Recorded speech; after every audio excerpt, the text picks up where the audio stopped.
Okay, good evening, everyone, and welcome to Valley Water for tonight's presentation on the draft environmental impact report for the Almaden Lake Improvement Project. This project was funded by the Safe Clean Water and Natural Flood Protection Special Parcel Tax.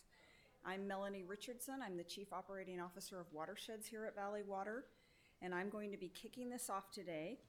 We're here tonight to review with you a key report on the Almaden Lake Improvement Project, the draft EIR, otherwise known as the Environmental Impact Report. This report outlines impacts on the environment from this proposed project and any mitigation that would be required to offset those impacts. This process is required under the California Environmental Quality Act. Before we get to this report, however, I'd like to invite our board chair, Linda J. Lizotte, to share her thoughts on the project. Chair Lizotte represents District 4, which is the district we're in right now, on our board of directors. She's a familiar face in our community as she previously served on the San Jose City Council from 1999 to 2007 and has been on our board since 2010. Please welcome Chair Linda Lizotte. Thank you, Melanie, and welcome and good evening, and thank you all for coming and showing this tremendous interest in this project. As Melanie said, I'm Linda Lizotte. I'm your representative if you live in this general area. I'm also chair. This is one of my few last meetings as chair. Next meeting next week, I'll be sort of termed out. We only have 1 year for chair, and but it's been an exciting year at the Water District. So again, as Melanie said, this is a public meeting that's required by law because we have the draft environmental impact report that's out. We're also going to have a quick overview of the project. Before I go any further, I want to introduce your council member. Johnny Camus is here. Johnny. We thought Eve Zudi from the city of San Jose's Parks and Rec was going to come. He might yet, but if he does, we'll recognize him. So thank you for joining us. We at Valley Water understand the importance of this project, not only for the environment, but also for the water quality aspects of the lake. We also know it's important to the community. And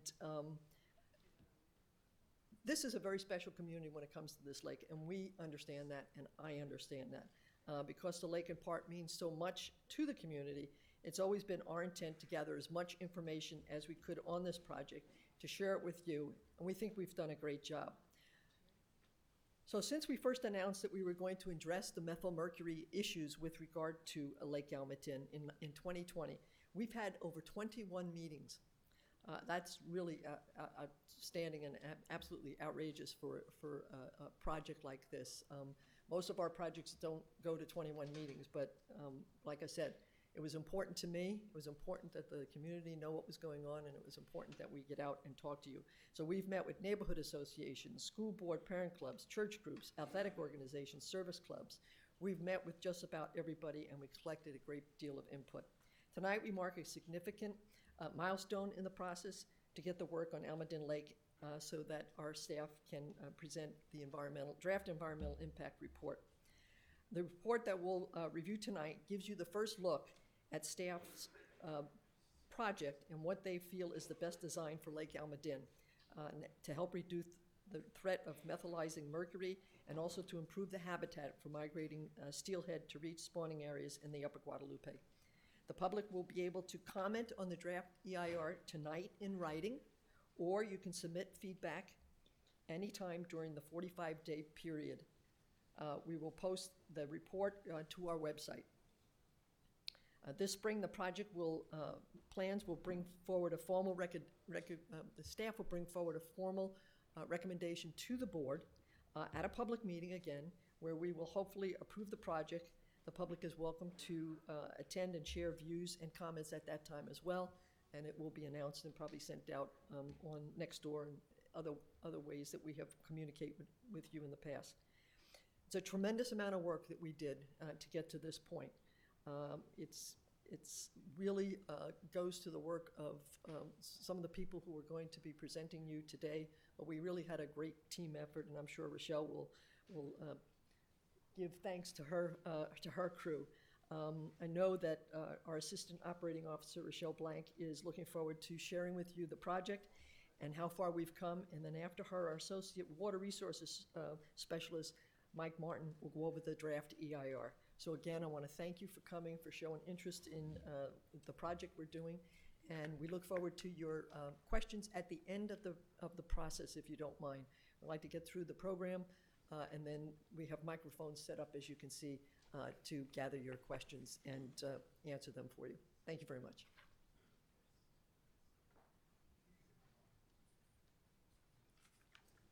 Okay, thank you so much, Chair Lizotte, for kicking this off for us. We're now ready to get into the presentation and look at the details of the draft environmental impact report. As Chair Lizotte stated, we have Assistant Operating Officer Rochelle Blanc, as well as Associate Water Resources Specialist Mike Martin to present the information. As she also stated, we're going to hold the questions to the end of the period, and all the information that you're hearing tonight is also posted on our website to make sure that you get a chance to reference it if needed. And with that, I'm going to turn the presentation over to Rochelle.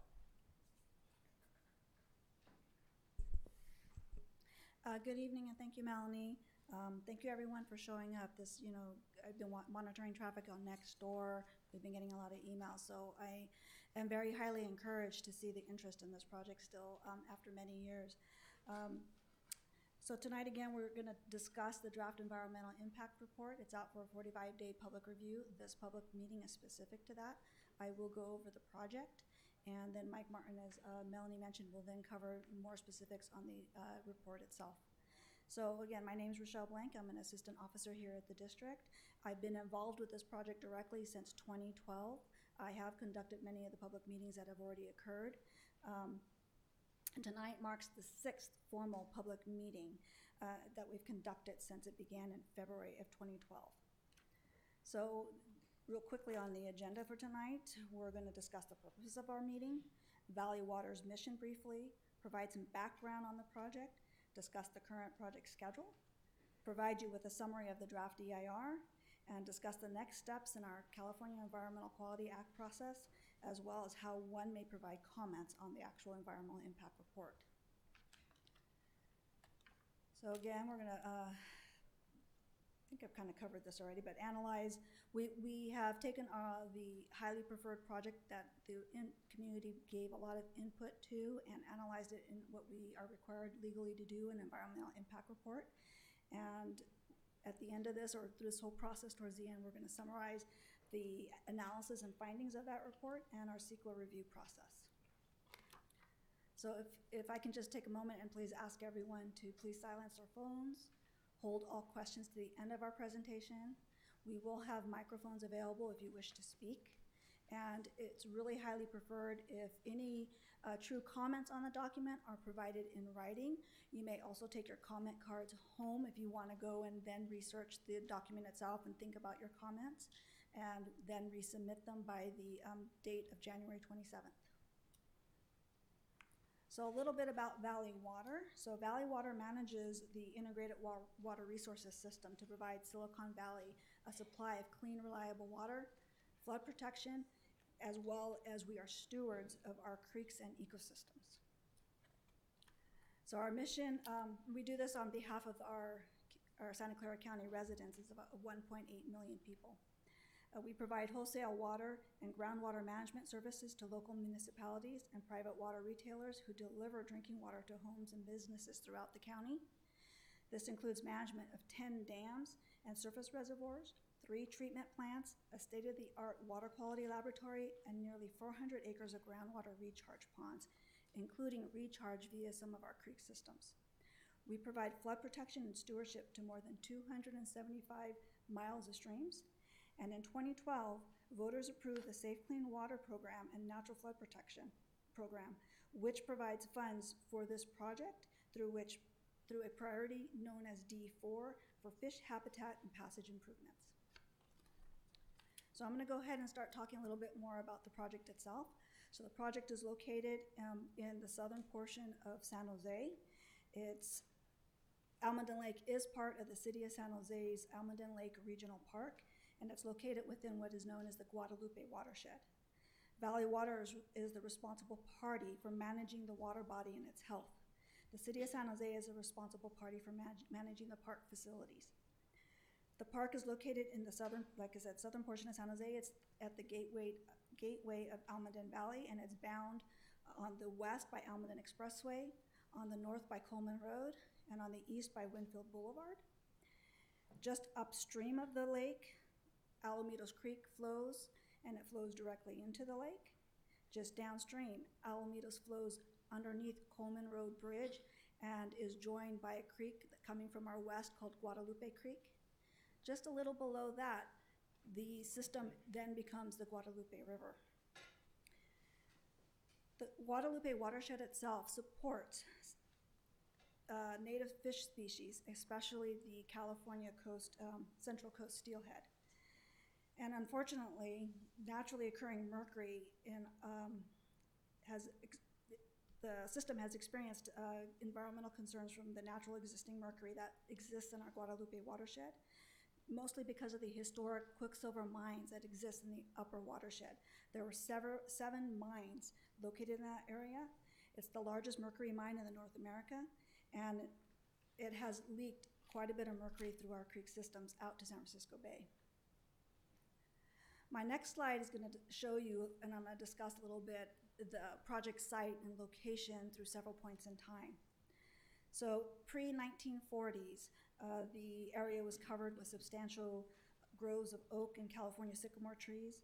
Some of these are still remnant within the area. There was, mostly shrubs, and through it trickled Alamedos Creek. In the 1950s and 60s, a gravel quarry mine moved in and began extracting gravels. And they developed throughout the area several pits. Good, my mouse works. So the largest pit, the big square that kind of looks dark in the middle picture, is still underlying the existing lake on the northeastern corner. And at the time when they had ceased their operations, Valley Water and the City of San Jose came together and bought up the site. And they developed a master plan in the early 80s to develop this regional park. The lake there is not natural, it's man-made. It's a remnant of these quarry pits. Through time, the quarries themselves became flooded.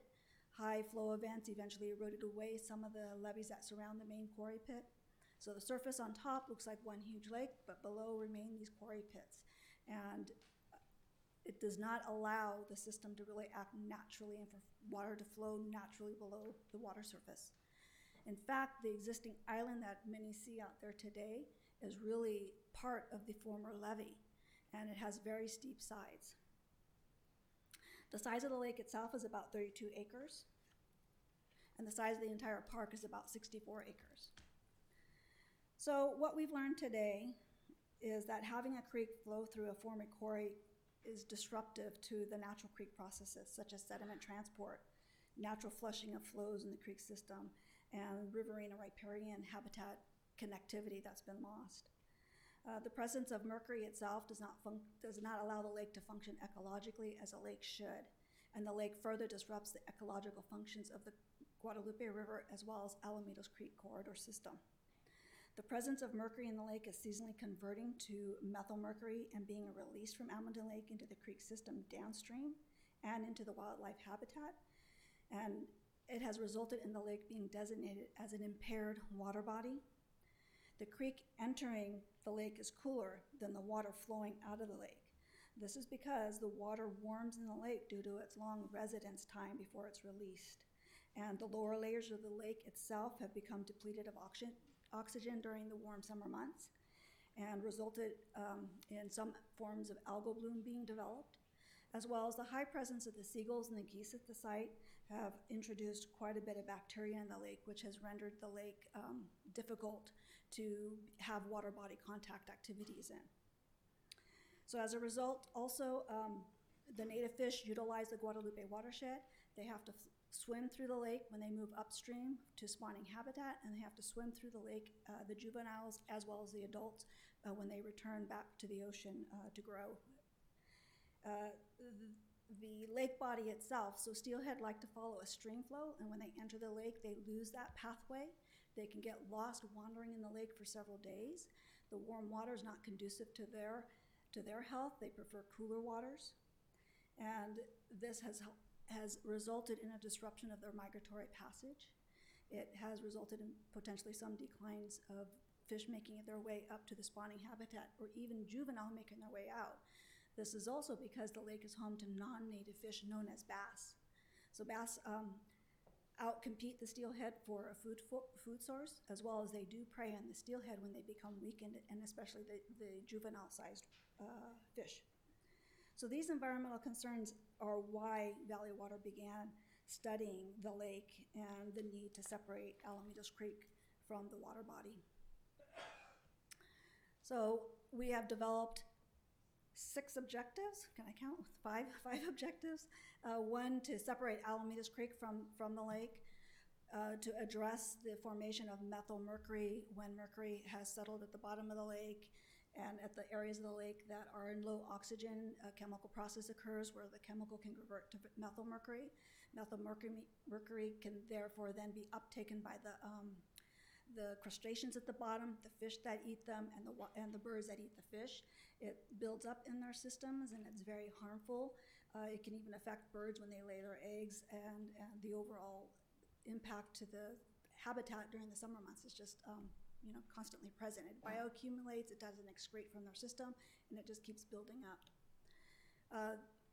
Another objective is to look at taking the lake offline so that steelhead, when they migrate upstream and downstream, don't lose their way in the lake itself and fall prey to the non-native fish, as well as allowing non-native fish to enter the creek system upstream and downstream of the lake.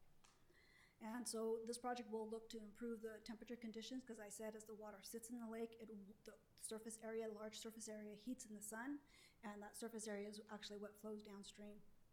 And lastly, we are really looking to minimize the impacts to the recreational park as much as possible. So as it has been mentioned, this slide isn't intended for you to be able to read all the little boxes, but from 2012 through present, we have conducted 21 meetings. Anytime I had a request from a Boy Scout group, a church group, an HOA, I willingly went to educate these people about the project and to ask for their input. Early on, we had about 7 different alternatives. I know there was a lot of concern from the community about what would be pushed forward. We've listened, and as a result, I'm gonna now present pretty much where we are with our final, with our preferred alternative, which we've inputted into our environmental analysis. So I'm gonna cover a little bit about the project site. The Water District owns this water body, and we're responsible for it. So we're really trying to isolate our project to the existing footprint of that water surface you see outlined in blue.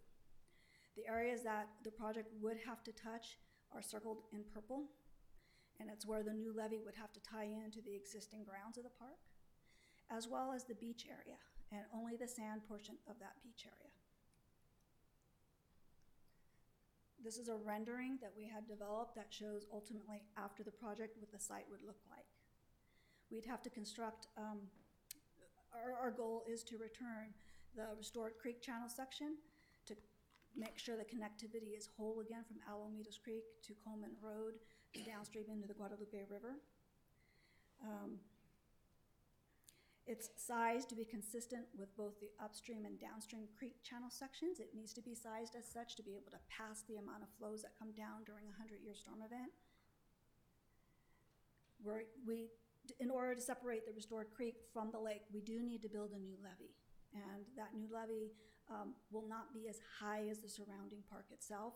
We are very cognizant of people's concerns being able to look at what used to be there. But there has to be a levee there to keep the 2 water bodies separate. The levee top will become a maintenance road as well as a walking pathway. One good thing out of this is that one may now stay within the park in entirety and walk around the lake all within the park. The lake itself, as I noted right now, the area where it says reconfigured is the deepest part of the lake. It's about 40 feet deep. The other side of the existing island is another deep pit. It's about 30 feet deep. The area where the new park is, it varies, but it's roughly anywhere from 10 to 20 feet deep. So the bottom itself still has the underlying remnant quarry mine levees underneath. We're going to remove those levees, smooth it out. As I said, the existing island itself, the edges are deteriorating quite a bit, very crumbly. When they do quarries, they pretty much do vertical cuts. So we do want to stabilize this island. It is known as a wildlife bird sanctuary. Some of the input we received quite a bit from some of the environmental groups is, could we add potentially another island to add complexity to the lake, and another bird sanctuary location, and it would also help mitigate for some of the impacts the project has itself. On the lake itself, we would continue use of our solar bees. So right now when you go out there, you see the spider-looking instruments that float on the water. They have a purpose. They are strategically located over the deeper areas of the lake, and they have a probe that goes near to the bottom, and they help keep the very bottom layer of the water moving to kind of help discourage that depleted oxygen situation, which helps convert mercury to methyl mercury. I talked a little bit about the islands. Whoops, sorry, I'll go back one. So the former swimming hole, part of that, it wigs out so much towards Almaden Expressway. That's part of that does have to be filled in, and it will become part of new open park space. We have hired a landscape architect in cooperation with the city of San Jose. They were on the selection process to hire the landscape architect. And this year alone, we will be moving forward with that landscape architect and the city in order to figure out how best to develop this area. It may not be all green grass. It may look like some of the earthen area that surrounds the lake now, where you'll have parks and benches. We may be able to add more picnic areas with maybe a gazebo in a corner. It may be a combination thereof. So just moving forward, realize that this is in development, and we've hired a landscape architect to help us figure out the best use of that site in cooperation with the city. Right now, the city house has a paddle boat house. It looks like a tough shed, and it's in this approximate location. And that will have to be relocated to the other side of the lake so that if they want to continue their paddle boating activity, they can. And we are working with them to make sure we locate that, as well as the boat. It's a floating boat structure that the paddle boats tie up to. So we are working with them as well for the paddle boating. So we had our environmental consultant prepare a couple of before and after photos. This one is kind of in the vicinity of the corner of Coleman Road and Winfield Road. And the picture on the left shows you the existing lake today and what you would see. The picture on the right kind of shows you after we have built our new levee and added the island, what you would see. In the background is the new levee, maintenance road walkway, the new island, and then basically the water surface of the reconfigured lake from the surface portion is the same. This is a picture, again, from the creek side, from the former swimming hole area, beach area. And the picture on the left is what you see today when you look across, and the picture on the right is what you would see after the project. You would see a portion of the new levee top. You would see people walking across the levee top. You would have a creek returned just on the west side of the park, and then you would have the formation of the new park area. Again, it could be grass, it could be open space, it could be more picnic tables. This is a profile view of, if you were to take a slice from the beach area clear across to the other side of Winfield, where the middle point of the lake, through the middle point of the lake. The dashed line at the bottom is undulated. It's the existing bottom of the lake now. You can see that it's not one smooth bowl-shaped lake. The remaining lake is on the right side of this profile. It says reconfigured Almaden Lake, and there's your current water surface elevation. It's the same water surface elevation you have out there today. We're not changing that water surface elevation. In the middle is the new levee maintenance road, and on the left is going to be the restored channel section and what it would look like. The former swimming hole is on the far left of this profile, kind of where the trees are. And just to kind of recap a little bit of our project timeline, we began this project in 2012. It was initiated as part of the Safe Clean Water Priority D4 program. In 2012 through about early 2018, that's the years that we had met quite a bit with the community and taken in a lot of feedback to kind of get to where we were. And then in the 2016 and 2017 years, internally at the district, we had a lot of discussions about how best to go about plumbing the lake when it's separated, and what the invert of the restored channel section needs to look like to maintain the correct connectivity. We had initially the 7 alternatives of what the site would look like. The public, you all helped us get to where we are today. Beyond that, internally, we looked at 7 water sources to fill that lake. That happened over like 2.5 years. Input from the public made us go back to the drawing board a couple of times. So it seems like a long time, but we really listened, and we really looked at some of the engineering and hired appropriate consultants to help us get here. Most of 2017 and 2018 we spent developing this environmental impact report. That's before you now for your review. Tonight marks the public meeting, and by this summer we hope to be able to get all the comments received from you, update the environmental impact report based on comments, reassess what we need to, and get this in front of our board by the summer in order for the board to finalize it. We've also gotten to a point what we call 30% design. The 30% engineering design, we've already shared with the city of San Jose, and we're receiving their comments. We will take that 30% design by the end of 2020 to 90% design. This year as well, we're going to start meeting with the permitting agencies to see what their input would be as well. End of this year, hopefully we have a project that we present to our board that they will then vote on as to whether it needs to move forward into construction or not. And if it's approved, construction would take place over 2 years in phases. Not the whole park would be shut down at once. We would work on one side of the park or the other. Once the lake is drained, the majority of construction staging would occur within the lake. Again, 2 years approximately through 2023. So this pretty much ends my portion of the discussion on the overall project and where we were and where we are today. I'm going to now turn it over to Mike Martin, the Associate Water Resource Specialist, to kind of go ahead and discuss the actual environmental impact report.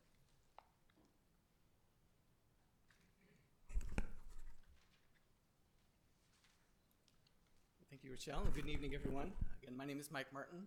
I've I helped coordinate the development of this environmental impact report that we're considering tonight, we're talking about tonight. A little bit about, there's me there, what an EIR is. It stands for EIR's Environmental Impact Report. It's been prepared as required by the California Environmental Quality Act, also called CEQA, C-E-Q-A. That's a state law that's been around since the early 70s. It requires public agencies to consider the environmental effects of the projects they are considering approving. And it has 2 primary objectives, the EIR and CEQA. The first is to inform the public and our board, decision makers, of the likely impacts, environmental impacts of constructing the project. The second is to suggest measures to avoid or minimize any impacts that are found to be significant to the project. The EIR does not consider economic or social impacts of the project. It's not that those aren't important, it's just that the EIR focuses exclusively on environmental impacts. Other factors such as economics, social, neighborhood concerns, those will be considered by the board in addition to the environmental effects when they consider the project as a whole, likely later in the summer. And I'm going to go over, the EIR looks at about 17 environmental factors are listed under CEQA, under that law. They range from aesthetics to biological resources, hydrology, noise, traffic. Like I said, there's a total of 17. I'm going to be discussing about those factors that we found potential impacts. The EIR determined there was potential impacts, and the measures to minimize or mitigate those impacts. So the first we have is air quality energy. These are all construction-related impacts. They're kind of related in terms of how they're mitigated. First off, the lake will have to be drained, and the bottom will be graded, as Rochelle mentioned. So there's potential for wind-blown dust from exposed surfaces. All the grading, construction equipment have the potential to create exhaust that would exceed standards set by the Bay Area Air Quality Management District. They develop thresholds expressed in certain pounds per day on average of nitrous oxide is the key one that we found for this project. So without mitigation, we might exceed those thresholds. The third bullet down there, diesel particulate matter could cause cancer risk. Again, the Bay Area Air Quality Management District established thresholds that are calculated based on equipment use, distance, and wind direction, or typical wind direction of local or neighboring residences. The fourth potential impact is wasteful or inefficient use of energy fuels. That's under energy. The measures to reduce those impacts, the first is to require US EPA Tier 4 engines. These are newer, cleaner engines that meet minimum standards established by the EPA. They cut emissions of nitrous oxide, particulate matter by up to 90% over older variety engines. And that helps reduce the impacts both from nitrous oxides and the diesel particulate matter mentioned in bullets 2 and 3 above there. Also, the Bay Area Air Quality Management District has standard dust control measures to make sure that dust is minimized. Those include such things as watering soil surfaces, street sweeping, covering loaded trucks, and minimizing idle times. For biological resources, there's a potential to disrupt nesting birds and roosting bats during construction. We know we have egret herons that use the park to nest. Bats were not discovered by previous biological surveys, but they could be present at the time of construction. The second one, damage of trees would conflict with San Jose policies regarding to tree disturbance. Some trees will be removed along the edge of the lake, but this impact is more related to a potential, there would be a pipeline that would be constructed between a raw water pipeline that this Valley Water has about a quarter mile south of the project site of the lake, and that would be connected to provide a water source to the lake. But the construction of that pipeline could impact trees along the route. The third impacts to native fish from dewatering and fish relocation. One of the first elements of the project would be to water the lake. We would go in and rescue and relocate native fish to the surrounding creeks. But that process could certainly have impacts to those native fish. Our mitigation measures for the nesting birds, we'll conduct pre-construction surveys. If there are active nests present, we'll establish buffer areas. Those range from 50 to 200 feet in area. And no construction or construction activities would be allowed within those buffer areas as long as that nest is active. And that buffer would remain in place until the nestlings have fledged and left the nest. The same would be for bats. If any bats were discovered or bat colonies were discovered in the area, there would be a buffer zone established around them.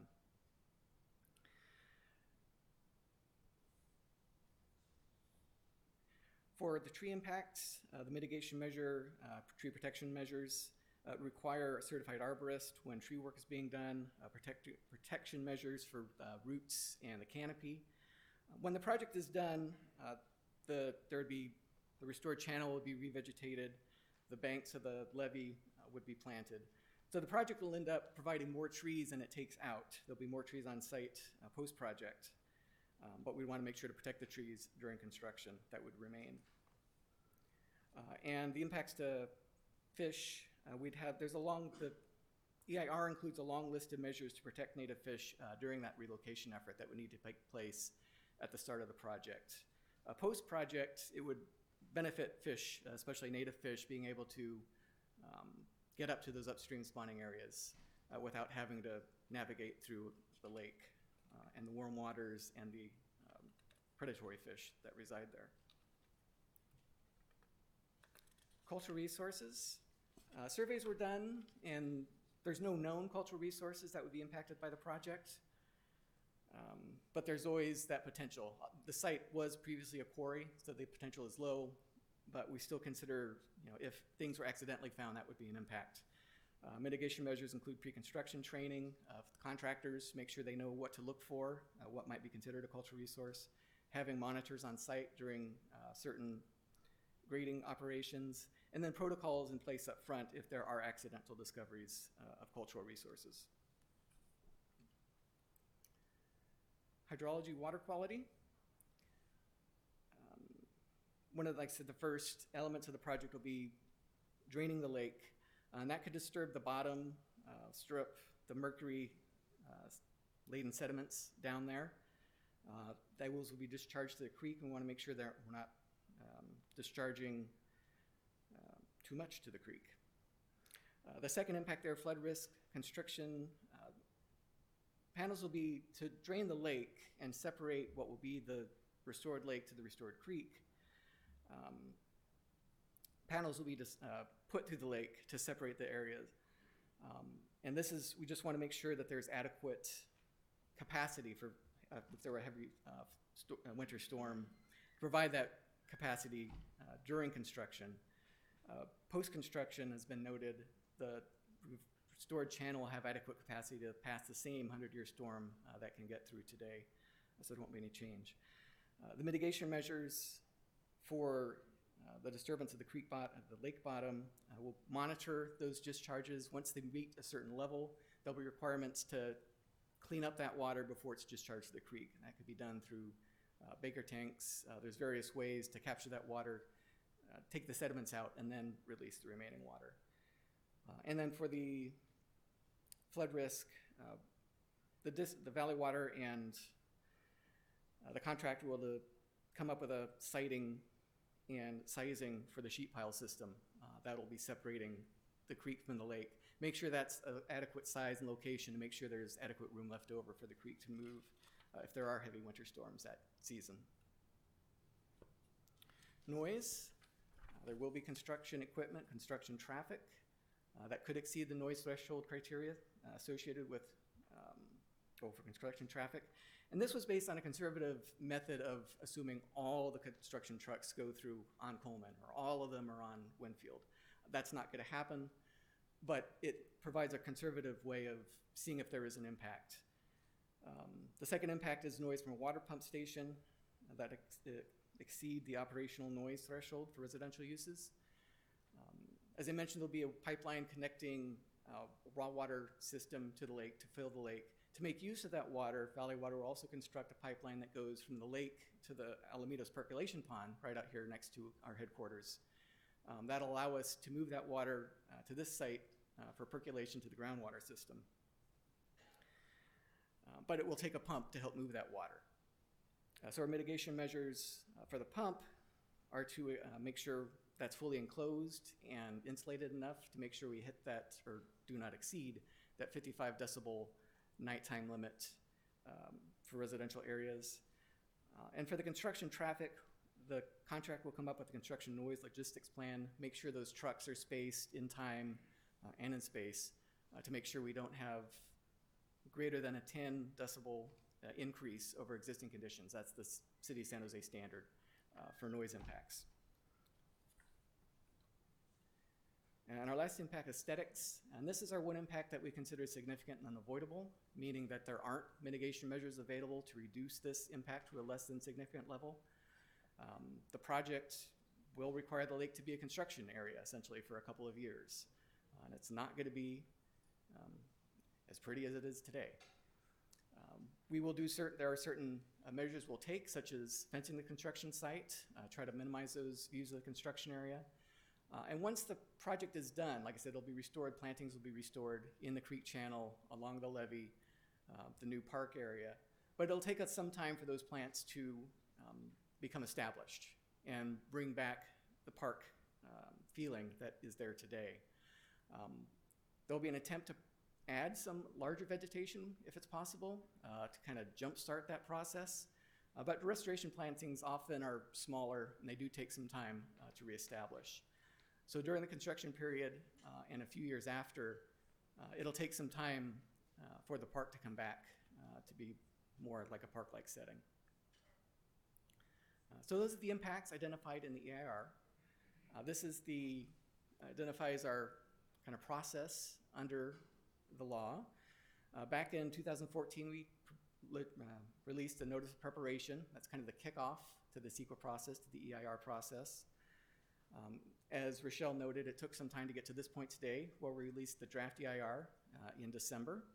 We're in the middle of a 45-day public review period that'll run through January 27th. Once we get those comments, they're all included into a final EIR. We provided written responses to the comments that we receive, and then any changes that are needed that come out of those comments or just other changes to the project that become a final EIR. We provide notice to the public of the board hearing that'll be following that, and then they'll be brought to the board for them to make a final decision on the project. Hopefully that'll be in the summer 2020. Yes, we're in the middle of the 45-day public review period. For your comments, public input is valued and important. Like I said, the CEQA as a whole is there to provide an avenue for the public to comment on the environmental effects of a project. And keep comments substantive and focused on CEQA analysis. Again, CEQA focuses on environmental impacts. There's comments, of course, on economics, if you like the project, you don't like the project. There's not much opportunity. You can make those comments. It's just in the EIR process, in a final EIR, there won't be much in the way of substantive responses to that, but all those comments will be provided to our board and then considered by them as part of their decision whether to approve the project or not. Comments, as been mentioned, should be made in writing. We will take oral comments here tonight. We'll be taking notes on those, but to have them addressed in the final EIR, we need them in writing so that we have a written record of exactly what your concerns and comments are. It'd just be too hard to capture orally. If we get them in writing, then we can certainly will respond to them in the final EIR. And again, comments are due January 27th. They could be sent to me. You could leave your comment cards here. You could mail them in. You could mail them mail a separate letter or email to the contact information here.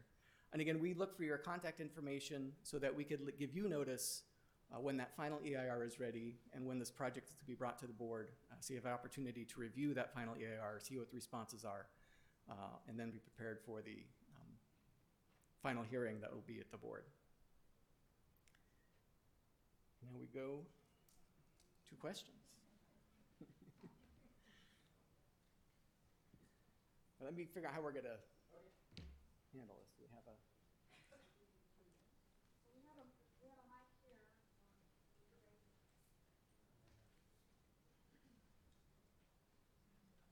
When Mike mentioned the environmental impact statement, he said there were two requirements. I believe there's a third requirement, and the third requirement is that the people doing the study look at alternatives. Is there an alternative that would have less of an impact on the environment?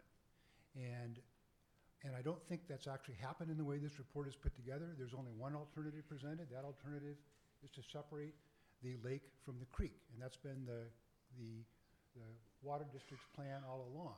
An environmental impact statement should say, is that actually the correct solution? Methyl mercury is an issue all over the world. There are thousands of issues where people are dealing with this right now. I know in Europe they've come up with a new system that removes mercury much more effectively than they've had before.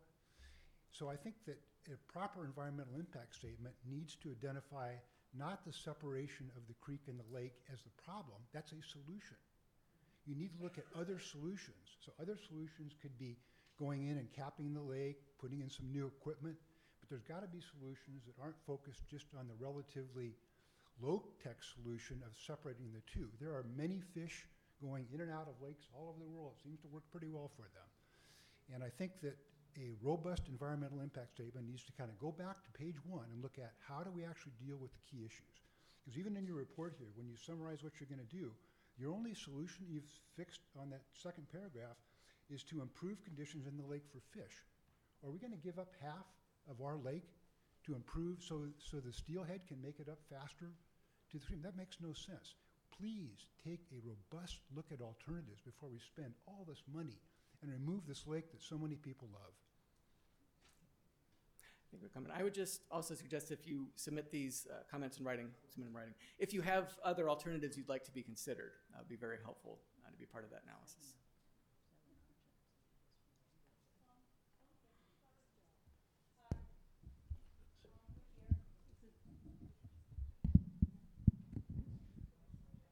One thing I missed from the Midwest is a swimming hole. With this new lake that you are revising and shrinking and taking the muck out, will it be swimmable eventually? Can we swim in it? Because I made the mistake of swimming in that several times in that lake. I didn't know it was full of duck dew. So well, will it be a swimmable lake? I mean, I'm all for it if you can swim in the lake eventually. Swimming is actually an aspect of the City of San Jose's Park and Rec Department. We are working in coordination with them. Swimming ceased partly because of the bacteria levels and the water body contact water objectives weren't being met, so they ceased it. Not only did they cease it from that, but they ceased it because of funding for lifeguards, etc. So this is a question that please make it, and we will get responses from the city to incorporate into the document. Post-project, it is, we are doing this to also improve the water quality of the lake. However, continued monitoring is going to have to occur, but it takes the funding from the city to be able to support that activity. We do have Mr. Johnny Camus from District 10. I don't know if he wants to render a comment on that at all. Well, it will eventually be swimmable, at least more so than it is today, though, isn't it? Because I can swim across the lake with no lifeguard in the dark. I can swim a mile. I mean, I don't need a lifeguard. I don't need no stinking lifeguard.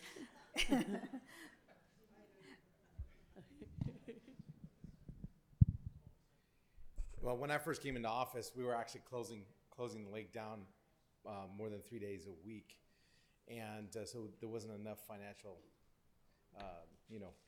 monies to make anything happen out there. We have a lot more money now, but the bacterial quality we tested over and over and over again, and it's not healthy.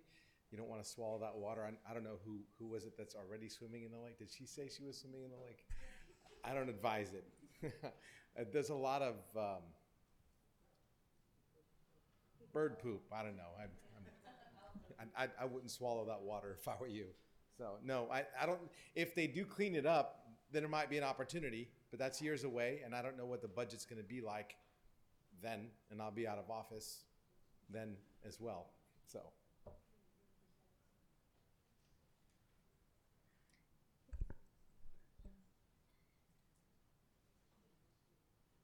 It would be helpful if you do have comments to either come up to a mic and just go ahead and line up. That would be great. Thank you. Yes, my understanding of the project and its objectives are as follows: that the creek will be isolated from the lake, therefore less mercury will enter the lake, and less fertilizer runoff will enter the lake from Almaden homeowners, thus reducing the algae blooms in the lake. That the bottom of the lake will be reshaped and capped, thereby containing the methylmercury within the lake bottom. That the lake will be filled with water from an imported source. That however, one of the project objectives is to minimize impacts to existing recreational features. My question is, same with the lady in the back, why is there no accommodation for a new beach to replace the existing one that will be lost? And no accommodation for swimming, given that all the aforementioned improvements protect swimmers' health. Since the bottom of the lake is to be reshaped anyway, it could be done with appropriate gradients to accommodate a new beach and swimmers.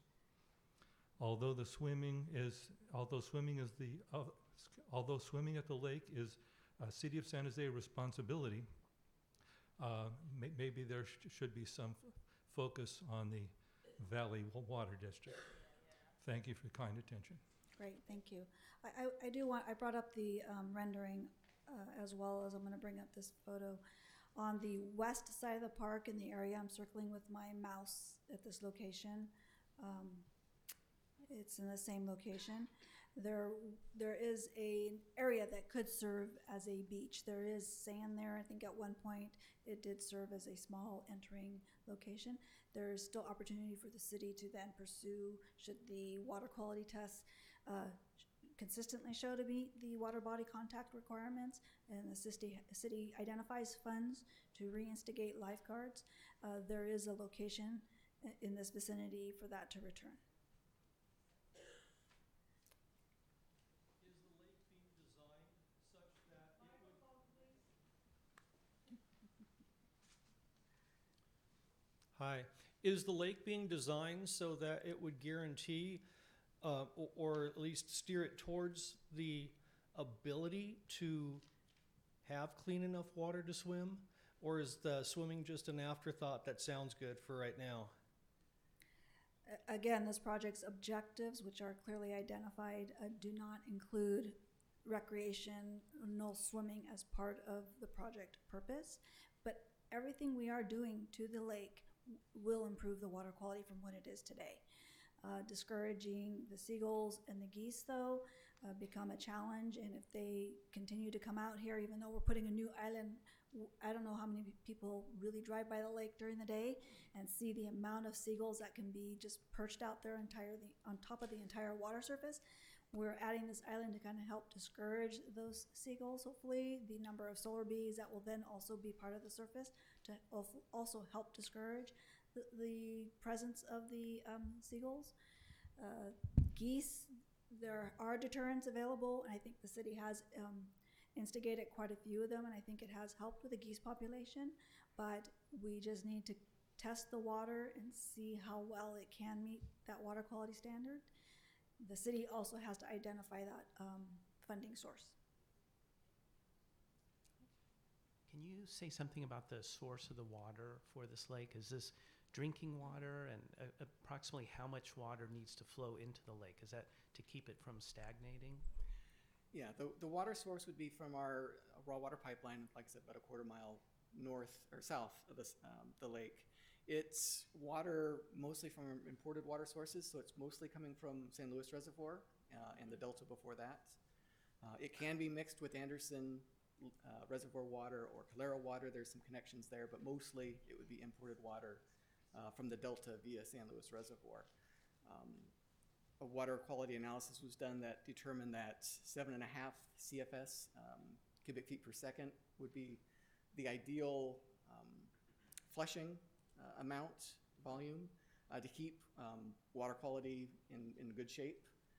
And that's why there's a connection, water coming into the lake from the pipeline and then to the perk pond here where it can be put to use, gives space for the water to move around and try to keep that water quality.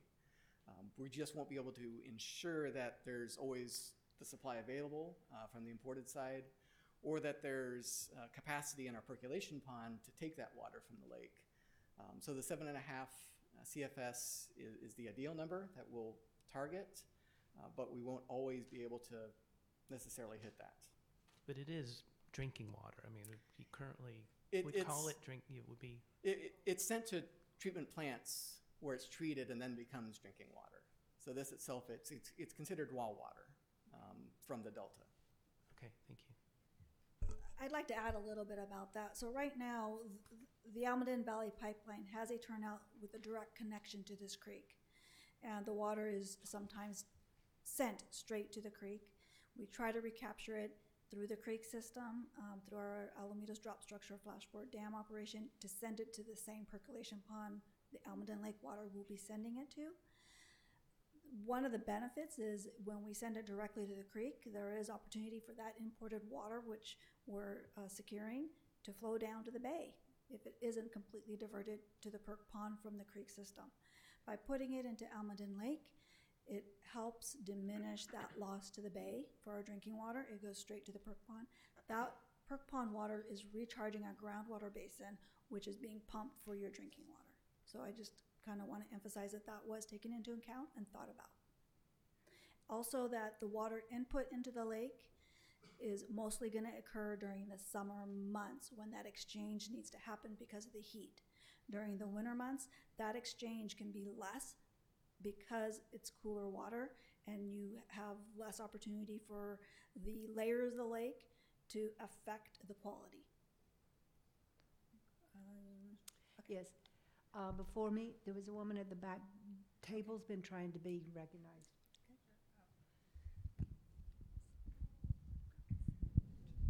Okay, first of all, I'd like to say thank you guys so much for like spearheading this for the past bunch of years. I know it's been through so many different iterations. Like I've been kind of following it, and I'm actually quite happy with what you guys have come up with for the design. And I will say that I know a lot of people don't really like that we're taking away a lot of the water surface area, but I want to say that for just park utilization, that it's awesome that we have this giant area where the swimming hole kind of is that we can now use for like greater park and land use. Like I can say that the kid in me is really happy that there's a giant field and also the potential to actually get back in the water and possibly get to swim in it. But I just have a small question.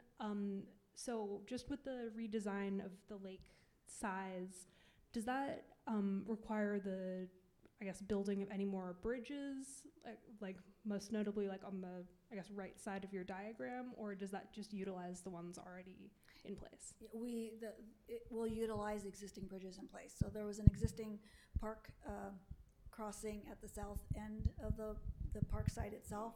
That will not be touched. It will remain there. The city, I believe 2 years ago, built the pedestrian bridge just on the north side of Coleman Road. Currently, people can walk along here, loop around, and go below Coleman Road to enter the park, as well as on the east side, people can circle and go below Coleman Road. So right now, for people to walk around the entire lake, they pretty much have to go below Coleman Road, either on the east side or west side, start walking around the lake, cross the pedestrian bridge at the north side, and if they wanted to make a loop as such. They can still do so. This adds some diversity and complexity to the trails by allowing someone to just walk the lake if they want several loops within the park. I have two questions about facilities in that there's discussion about a pump house, and I'm wondering where that's going to be, and is that a long-term fixture, or is that just simply, is that something that's just going to be done for in the interim, in the beginning? And second of all, why does the boathouse need to be moved to the other side of the lake? The boathouse will need to be moved because you no longer have this side of the lake to access it for paddle boating, and that's where they do store their boats. It's up to the city to decide if they want to leave this structure here and have a new structure built on the other side to house their paddle boats. But ultimately, the boathouse sits about where the squiggly arrow is right now in this vicinity. They would have to walk the paddle boats completely around across the bridge to get to the lake on the east side. So the whole intent is to have the boathouse potentially located, I think they're eyeballing it somewhere in this area, and having their floating dock within this area. They would store their boats in that new structure or existing structure, should they have us move it. They would then have their boats up to the dock at that south end of the lake. But again, because the lake is being relocated to the east side and this boathouse would be isolated from it is why it does need to be moved. I'm sorry, you had one other question? The pump house. The pump house. So regarding the pump for the project in need of moving water from the lake to the percolation pond, our pipelines unit has looked at 2 locations. One would be within the levee. We're looking at both a surface one or a below surface pump house within the levee. Also, we're looking at a location within the park's parking lot near the corner of Coleman and Almaden Expressway. It would again be below ground and encased. So we are looking at above ground, below ground at these locations. I believe they are discussed in the EIR as well for comment, but we are aware of the visual aspects of that. I know the city has noise. And noise. Well, we are also looking at, energy efficient pumps to do this. It would, if it's running, it would 90% of the time be running during the summer when it's needed to have that water circulated. As well as the city has approached us about if it's above ground, having some decorative artwork on it as well. So we are taking all that into account. So it's going to be a long-term fixture. It's not going to just be for the beginning of it and getting it stabilized. It's going to be an ongoing. It has to be ongoing. You need to keep the viability of the lake with the exchange all summer, every summer. So it would be primarily during the summer. The pump house, yes, would be primarily during the summer. As I said, during the summer months, it does heat the water surface, and that's when you need to keep that water moving so you don't have the algal blooms occurring. Or also during the summer months, your surface may be hot, the very lower layers may be cool. It allows for the chemical exchanges to occur within the lake. They call it lake stratification, and that's when you start having poorer water quality. And what is the wind direction generally? Well, I don't know that. We can get back to you on that one. Okay, Yeah. thank you. I live across the street from the lake in one of the condo complexes, and we have a large pond system. I love to go across to the lake and visit the geese. I don't really want them to reciprocate. Do we know where we think, are the birds just going to become somebody else's problem? Nature will do what nature will do. Is it my turn? Yes, please. Hi. I'm usually fairly critical of things and cynical even, but I think this is a good idea. I have a couple questions though. What we really should be concerned about is what is the current concentration of methylmercury in the lake right now? So we have been testing the water since 2007. We report out in odd years. So 7, 9, 11, 13, 15, I gotta count odd years. 17, this 19 will be a new report. We monitor the lake twice a month during the summer months, and we determine the mercury level. We also have to check the mercury in the fish tissue. Yes. So in the very beginning, we exceeded the San Francisco Bay Regional Water Quality Control Board. They call it total maximum daily load of mercury in a system. We exceeded it by 1,000 times in this lake, and that's what got this lake identified as an impaired water body. Today, this last summer, the regional board allowed us to decrease the number of times a month we're monitoring. We're now down to 1 time a month. The water quality is only 10 times exceeding what they call TMDL levels So according to the EPA, it should be for fish less than 1 part per million. Correct. And for human exposure, it should be 2 parts per billion. 2.15, I believe. Per billion. Something, yeah. That's really toxic stuff. And people who want to go swimming and recreational in this thing, it's really a toxic pond. And you should, will we be monitoring? What are we doing? Yeah, we will have, so once this project is done, we will continue monitoring. That's why we're continuing what we call scientific source controls, the solar bees.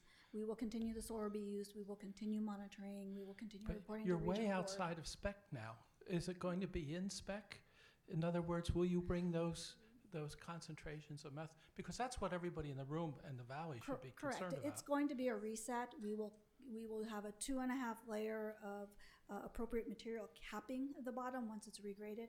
As we regrade, when we collect the material, what doesn't meet standards will be removed.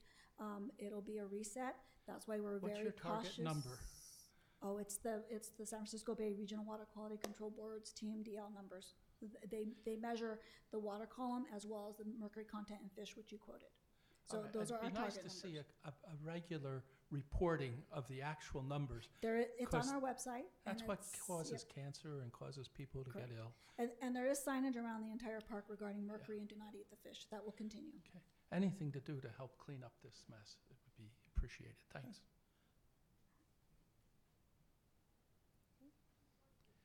I have a question. City of San Jose has existing storm drain pipeline next to the boathouse. It's a 42-inch diameter. Correct. Is there any kind of design that they've figured out where it's going to go onto the new west bank of the Almaden Creek Channel? There are actually 7 outfalls that enter into this water body. When we prepared our 30% plans, they are given to the city for them to comment on, and we have received their comments, so we are working with them on those storm drain outfalls. Have you got a name with the city? The person? Yeah. Mr. Michael O'Connell. Okay, thank you. Hi, I have 2 questions. The first one regards the island to the right as we're looking up here that's closer to the walking trail. And a question I have is I don't know how far that is from the trail, but as someone who is concerned about wildlife and it's hoped that these islands might become nesting, roosting, foraging islands for birds, the distance from the trail may affect how many mammalian predators might cross over to the island. And I was wondering if that was considered in the biological resource assessments in the planning. I do know that we will be grading, because you are right, the existing island would be, if we had put this over where the existing island is, would be very close to the maintenance road. We have increased that distance by 40 feet. It will be sloped down in that location, so there will always be water at that location. I will have to get back to you, Eileen, if you can leave us a comment on that to see how we address it. Because raccoons will swim, lots of animals will swim, and it's a walking path besides, and irresponsible folks won't let dogs off leash. I know dogs personally who'd be over there on the island in a minute, so if given the chance. So that's something that I think should be examined in the EIR, if it isn't already. The other question is a different topic, is on funding. This is under Safe Clean Water. It's a priority D project. And on the project, I think it's D4, there are 2 projects to be funded for planning and designing planning, and only 1 to be funded for construction. Given your proposal for construction, are you presuming that the board will be asked to approve this project for that construction money? I don't know if our chair wants to answer that, but yes, this will be presented to the board when the document is finalized, and it will be up to their discussion to identify this. To me, she's referring to, we have 2 KPIs as part of priority D4, voters approved. The first KPI is to plan and design 2 Creek Lake separation projects. The KPI 2 is set aside to construct one of those 2. But when we present the final EIR to the board will make that determination at that time. So there may be if there's any other project being considered, that would have to be discussed at that time. Correct. Okay. Hi, thanks for your presentation this evening.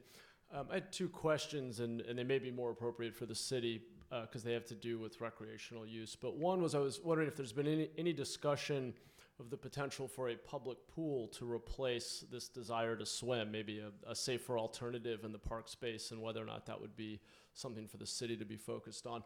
The other is, it strikes me that the levee is going to become a pretty important feature of the park, and I'm wondering from a user experience standpoint if you've given much thought to shade, benches, other features that would make that a really pleasant place for people to walk. Yes, that's part of the landscape architect. I mentioned we hired a landscape architect. They will be looking at what trees can be planted on the lake side. On the creek side, it's a little bit harder because it is a levee and you have to worry about the integrity of it. However, our hope is to have trees line the lake side as well as benches, just like you have on the existing north side of the lake and east side of the lake, splattered here and there. I also want to note the surface of the lake is going to be gravel. It will not be, it will be identified as a walking pathway, no bikes. We want a leisurely pathway through this spot. The paved trail on the outer perimeter of the lake is meant for bikes, and it's only, I don't know how many have really realized signs at the park on the east side are dedicated for biking, on the west side, no biking allowed, as well as no dogs allowed. Great. And just on the pool concept, is that something that would be the city's responsibility? So it's something we have discussed with the city, and I think Johnny wants to go ahead and make a comment. Yes, Matt. I could tell you that it was going to cost millions of dollars to build a pool. It was $6 to $9 million, depending on the size. And my council budget is one of the parks budget for this District 10 is one of the smallest budgets in the city of San Jose. And so we don't have that. But I did spend the $1 million that we did have in our District 10 budget to buy that piece of property next to Highway. It's over here. It's near Coleman and the expressway. Yes. It was labeled or known commonly as Sycamore Terrace. That's because of the sycamore trees from the historic days that still exist there, and the park has purchased this and will be continuing, as far as I understand, this year maybe, developing it to be part of a connectivity with the park. Yes, so that's what we spent our remaining dollars from my District 10 budget. Don't have much left. Our budgets are determined by the number of houses constructed, and we don't have a whole lot of housing going up in the District 10, so we're very limited as to the dollars that we can use to create swimming pools. Sir? First of all, I also appreciate the presentation here, and I've been following this for many years. And obviously, the Valley Water has been listening to us because this plan looks a lot better than what I first saw many years ago. I remember seeing one with a creek down between two lakes and all this other sort of stuff. Some crazy really things. Weird. But again, my question probably is more for the city than for the district, but we have several different events that go on here during this year, whether it's the fireworks or the fall festival or all this sort of stuff. With construction going on, any idea what's going to happen to some of these events? So it depends on the phasing of construction. If the city can continue to get their permits with decreased amount of water in the lake, I'm not sure if that's I don't get the city's permit for the fireworks. If that's not a factor, it can go on. We will coordinate with the city on their events. We will not have construction occur and also pull things away so that their events can happen. We're not trying to debilitate the city's ability to have their events. It just depends on the requirements of their permits to be able to pull those events off. Okay. Yeah, so the fireworks that happen at the lake, we could do it with or without water. That has no issue. It just has to be 1,000. The fireworks have to be 1,000 feet away from where people are, and that's why we have all those protections. So I don't know. I think this year will be okay. Yes. And next year I'll be out of office, so I don't know who's going to handle it. But it shouldn't affect the fireworks unless they have a whole lot of construction equipment and things staged in the area of where the fireworks are going to be launched. And I don't know. I know that the Almaden Women's Association also does their Art and Wine Festival there too. I don't know what they're going to do that year, either the 2 years either. But I don't think that those spaces are going to be necessarily affected by that either. Yeah, at first I want to thank you for all the work and thought you put into this reconfiguration to minimize the methyl mercury. But do I understand you well that the creek will still be highly contaminated? So, and are there any plans to help the mine owners, if there are any, accountable to clean up the mess and prevent any toxic runoff? So the mines are closed and they're sealed, and mercury is a naturally occurring element in the hills. It's the largest mercury mine, from the history. Mercury is present in the creek now. Taking it offline from the creek helps because I said mercury isn't as harmful just being in the system. It's when it converts to methyl mercury and it becomes present in the food web, taken up by the fish and the birds. That only happens when it's in deep portions of water bodies that are stagnant, that go anaerobic or depleted of oxygen, and that lake will be taken off from the creek system. While mercury can still come down the creek system, some advantages are that during the summer months when flows are low, we go in and we remove sediment from some waterways.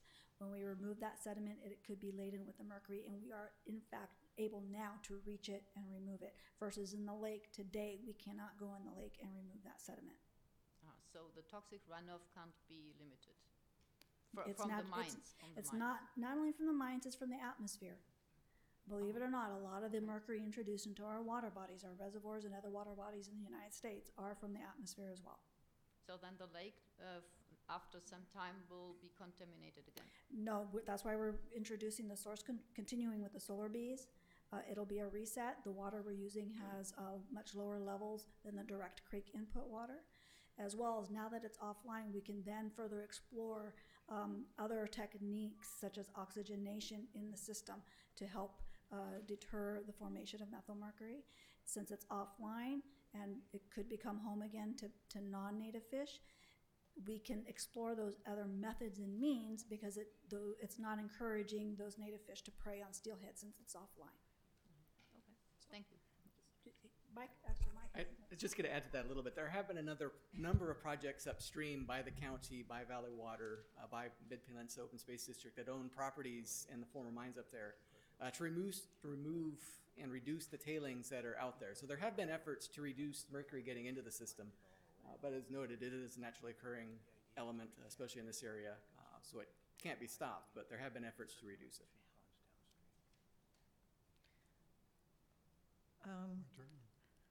I'm Shani Kleinhaus with the Santa Clara Valley Audubon Society. I have a couple of questions. One is about Alamitos Creek. Is this project going to change the hydrology or flow or contribution of water, imported water to Alamitos Creek at all? So that's one question. The other one is about the proposed island. It says proposed, meaning that it may not have to be there. So is that a part of the project that you expect to actually happen, or is that just maybe? Because it was also mentioned by you that it could be partially mitigation for the gull population or mitigation for other aspects, and it was something that environmental advocacy groups were very in favor of. Thank you. It's labeled proposed, so to distinguish from what's existing and people realize it's a new feature we're proposing for them to be able to comment on. It is our intent to have an additional island there. The sizes of them will be kind of filtered out or determined based on our permitting aspects of the project when they come to be. Okay. The other part of that question, in terms of flows in Alamitos Creek, the project shouldn't change the flows in Alamitos Creek. There might be some adjustment because some imported water is released to the creek for capture rediversion here at the Perk Pond, but most of it is releases from upstream reservoirs or natural flows. So that really won't change, and there are minimum flow requirements here at the Alamitos drop structure just behind the district here building, and those will still be in place that require certain minimum flows through the creek. I wanted to reiterate that this was, I think, a very well-done EIR. I was reading some of the fine print in the EIR, and I noticed some text that said that the district's committed to removing contaminated sediments from the lake and transporting them off to an off-site approved disposal site.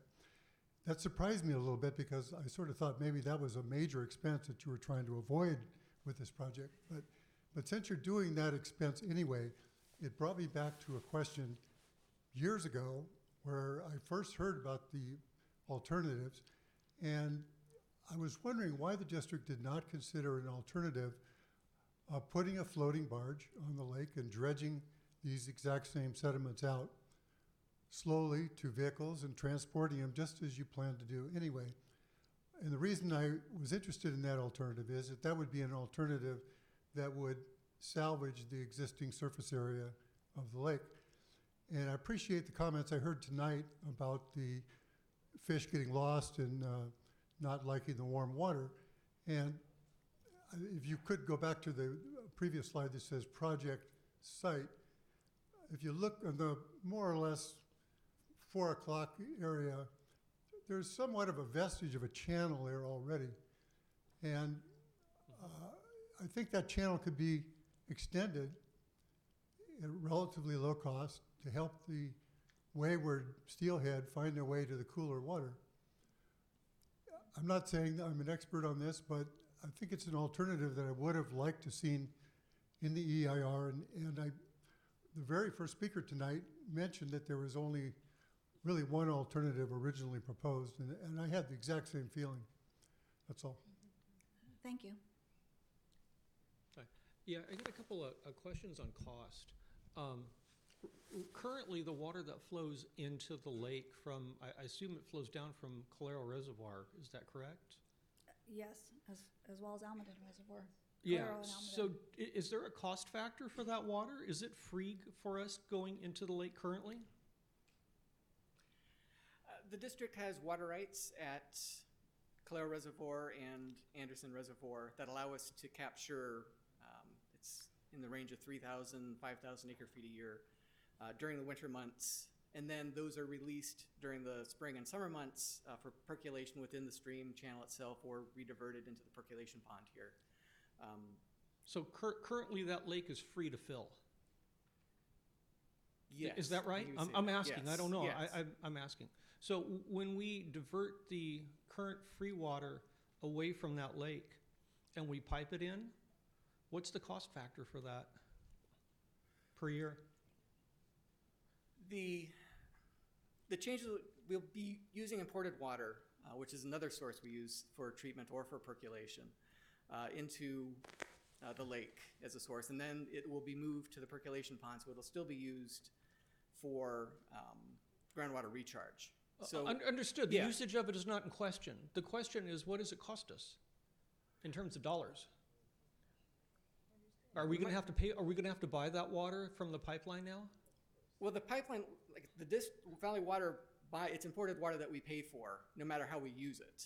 So we'll still be using the water. There shouldn't be a cost factor. There'll be some cost maybe associated with filling it the first time because that water can't be used.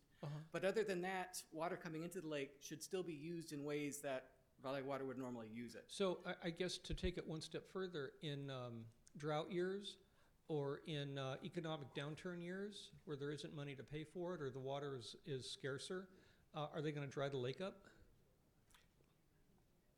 In dry years, there might not be water available to put into the lake. So it's going to dry up. But during the drought, the lake didn't really dry up. We don't expect it does not percolate very much, and that's why we don't use it at percolation facilities. Because there was a stream source, so you had to keep the stream flowing. But now you won't have to keep the stream flowing, so you have the opportunity or the option to turn the water off to the lake.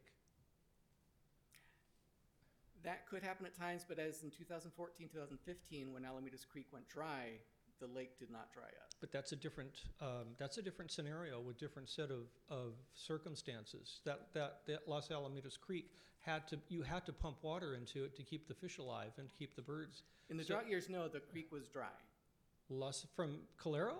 Yes, upstream of the lake at least, it was dry. Upstream of Calero Lake? No. Almaden? At Almaden Lake, yes. Really?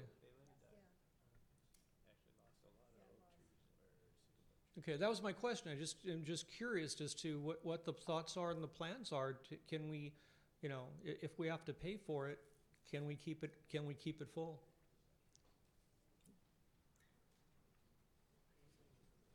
Hi, good evening. I've noticed identification tags on a lot of the oaks along the Los Alamitos Creek Trail upstream between the Valley Water Pipeline and the lake, where I presume you're looking at to install a new pipe. I'm wondering if those identification tags are related, if you could discuss that and discuss the disruption of adding the pipe from the Almaden Valley Water Pipeline. So at the time of preparation of the EIR, we did look at the pipeline coming from the turnout down the Los Alamitos Creek Trail on the east side of the creek. During that analysis, it's included in our 30% plans, but during that analysis, there's a lot of utility conflicts with the developments that exist on the east side of the Los Alamitos Creek, upstream of the lake. So we are now looking at bringing the pipeline from a turnout near Maccabee and coming up the street of Maccabee. But those tags you were referring to, we did have a very extensive tree survey done to identify what potential tree impacts would be, and further, like I said, in-house engineering-wise, identify utility conflicts. It looks like we will probably be looking at the pipeline coming up a street in Maccabee instead.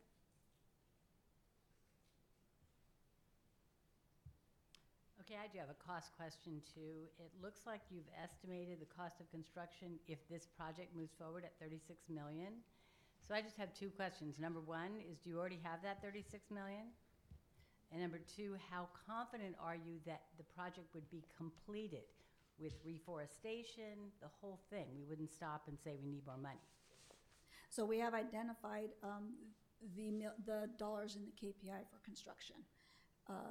However, this is a very good candidate for grants, and so we will not stop there. We will look for grants to replenish our funds for this project. So we don't think we have enough money yet for this? No, project? we have the money identified for construction, and that has been shared. Okay, thank you. Yes. Along those lines, how confident are we about the timeline? There's, always factors. It depends on the habitats that are discovered as construction occurs. Nature itself can cause delays in construction. Everything goes smoothly. We're confident with the 2 years. Bird rookeries, et cetera, could, needing to take into account how many times the park may ask us to halt construction for an event. We want to accommodate the public as well and the usage of the site. So there are some factors, and it's also on rain. Once we isolate the creek, we can work on the lake year-round.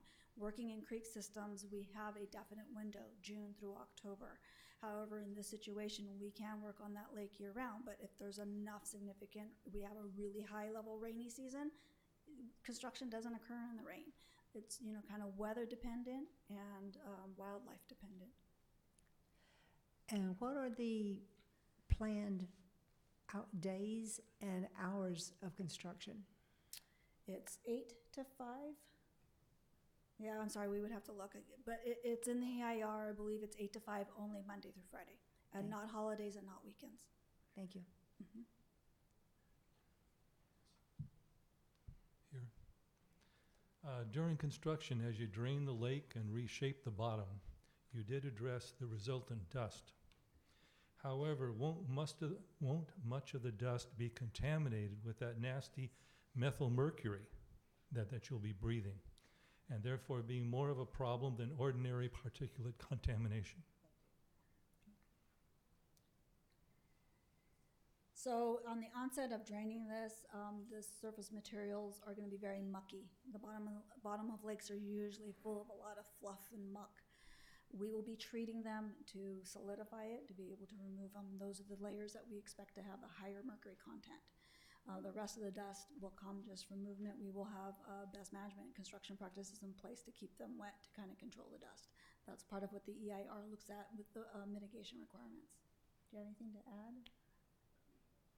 I would just add, we have special measures we put in place for all projects in the Guadalupe system because mercury is an issue throughout the watershed. That do pay special attention to making sure we don't create mercury in the airborne dust. Thank you.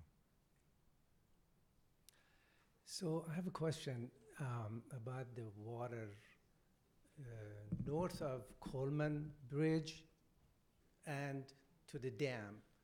What are your contamination reading on that period and that area? And what is it going to look like while you are during construction of this whole thing? And the second question I have is, will the dam and the fish ladder remain, or will that all be removed? The dam and the fish ladder will remain. The project site is limited to between Coleman Road and the upstream pedestrian bridge within the park. We're not touching the area below. And as far as the mercury levels, we have our reports, and that's something I will have to get back to you. Or I can direct you to where to see those mercury reports. So I would suspect that in front of the dam, the sediment below the dam is... No, remember what I said about anaerobic situations when the lake itself has deep pits that become anaerobic, which convert mercury to methyl mercury. Not the entire creek system, not everywhere is methyl mercury developing. Thank you. Okay, well, that was my question also about the dam, so thank you. Thank you. Okay. Well, I really appreciate everyone coming, staying on touch of the project. Please take your comment cards, add any comments. You can leave them tonight. You can bring them back to our front desk. You can mail them. There's an email contact, I believe, we have the PowerPoint posted. You can even write out your thoughts and then email them. Looks like we have at least 2 more comments, maybe? Yeah, hi, I can make mine real quick. Basically, I was just curious about the fishing that people do all the time currently in the lake. I know it's not legal to eat the fish and all that, but I'm wondering, is the water not going to be very warm anymore because of the flow that you guys are going to be having? Therefore, the fish are going to be okay and it's going to be restocked and fishable, or? So the just Water curious District about that. does not have plans to restock the lake. We don't put fish even in our percolation ponds, but fish find their way. I'll leave it at that. So there could be catch and release again some years later. Hi. Just sort of one run-on question. As far as the capping, you said it's going to be capped with 2.5 inches? Feet? No, 2.5 feet. 2.5 feet. And how, like, earthquake rated is that? Is that pretty solid? That I know 2.5 feet. I'm just curious. It's a special engineered fill clay layer. Yeah. All right. Because I'd hate for it to all be done, one big earthquake, we got to do the whole thing over again. But it's not a concrete type cap. How long will the lake be empty? Could be the whole 2 years on the actual water body portion. Okay, so will the park still be open? Yes, the park will be open. We will maintain our construction staging within the lake, but the surrounding park areas will be open. There may be times when we're working more on one side or the other, where detours would occur where trails are. I didn't mention this, it's not really part of the project, but the city of San Jose has plans on the west side of the park near the parking lot, kind of where I'm circling here, to completely replace this park structure, and it's slated for 2021. We're hoping to coordinate when the city does that, so if one side of the park is shut down, it's for 2 good purposes. We're really kind of trying to target and coordinate that effort. And then after this side is done, we would move to the other side, so. And there was recent, I guess it was last month, there was a meeting about how they were redesigning that playground area, and the city would be very interested in any comments that you have about that. It's ongoing. It's in the early stages, so you have a lot of input. My question is about the area size of the lake now versus how the lake area size when it's finished. Sure, currently it's 32 acres. Post-project, we're looking closer to 17 to 18 acres. So about half the size? Yes. And the size of the creek would be not negligible, just a small creek? No, the creek would flow, in the summer months it had lower flows. In the winter months, it could be up to the top of the levees like you would see during our normal high flow events. And that levee will be how high? The surrounding perimeter of the park is approximately 210 feet elevation. The levee height, I believe, is slated at 192. Thank you. You're welcome.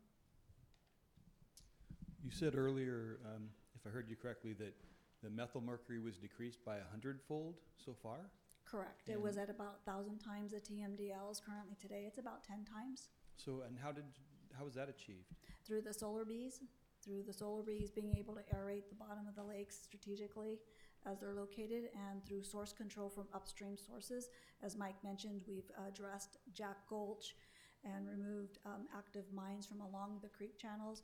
After high flow events, if channel erosions occur, we go back on our properties and we inspect them and we protect in place. And if we see any white material, it's usually what they call mercury calcines. It's mercury in a dried form, and we remove that and revegetate those areas to keep that mercury contained.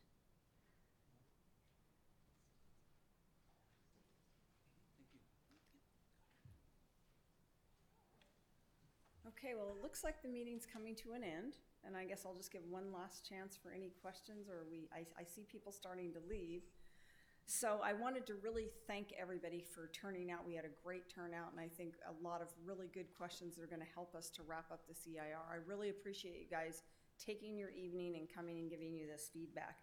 And as we said at the beginning of the meeting, please submit your questions in writing. Either take a comment card, write it in and mail in it later to the contact information given, or email. Any way will do. Remember, you have until January 27th to submit comments. And then also when you're exiting, we'd appreciate it if you'd fill out our post-meeting survey and give us any feedback about how we did tonight. So thank you very much again. Good night. Oh. If anybody wants our information, our newsletter, we have a sign-up sheet here too if anybody's interested.